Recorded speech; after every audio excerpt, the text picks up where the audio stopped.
Hey, it's Edward Spaghettward. Eddie Spaghetti if you're feeling friendly, but if you're not so well acquainted, welcome to my channel. When I was younger, I had a serious case of gifted kid syndrome. I was constantly being praised for being driven and determined, especially when it came to reading. When I was in elementary school, I could read for like hours on end. I would finish a series of books in an afternoon. But unfortunately, my interest in literature dwindled when I went to middle school. However, I've rekindled my passion for reading recently, and I want to share this experience with you. During my last trip to the library, I picked up a few books. This first one here is the only book I finished this month, and it's called A Teen's Guide to Getting Stuff Done. This book right here, A1. As a chronic procrastinator, this guide by Jennifer Shannon really helped me with getting out of a rut. She starts by breaking down procrastinators into 4 archetypes: the perfectionist, the warrior, the pleaser, and the rebel. After she explains what defines each type of procrastinator, she elaborates on how our root beliefs and our environment affect how productive we are. I happen to be the warrior kind of procrastinator. I have to remind myself every day that I don't need to be motivated to get something done. All I need to do is realize why getting something done is important.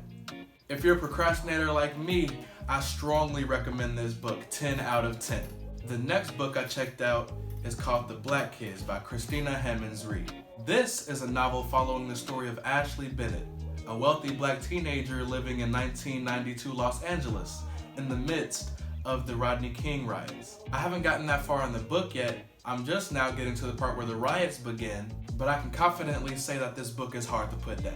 This book catches all the nuances of being black, but it incorporates it into a coming-of-age tale, which is something that I'm personally not used to reading. It's a new perspective on a tragedy, and I love it. I'd rate it a 9 out of 10 only because I haven't finished it. If you like The Hate You Give, you'd probably like this book too. The Black Kids by Christina Hemmings Reid. I didn't think I would like this next book at first, but it really surprised me. This is My Brain in Love by I.W. Gregorio. This Is My Brain in Love is a young adult contemporary romance about Jocelyn Wu and Will Dominici. They're 2 high school students who happen to work at the same restaurant. So Jocelyn's family owns a restaurant and Will happens to be hired there. It's the first dual narrative that I've ever read, and honestly, why aren't all books written like this? The way that both of their stories intertwine is super engaging, and the secondhand embarrassment is palpable. I'm getting toward the middle of the book, and I feel like I'm watching 2 of my friends fall in love with each other. Again, 9 out of 10 because I haven't finished it. Read this book. Finally, the last book I checked out is How to Draw Without Talent by Gregory. I know the title is a bit abrasive, but it's not as insulting as it sounds. The purpose of this book is to get rid of the stigma around artistic talent. I've never been a visual art kid, but this book has actually persuaded me to think of artistic ability not as a talent that you're born with, but rather a skill you can cultivate. Look at this shoe. I've never tried to draw a shoe in my life. This is what we call progress. 10 out of 10 because it convinced me to pick up a pen.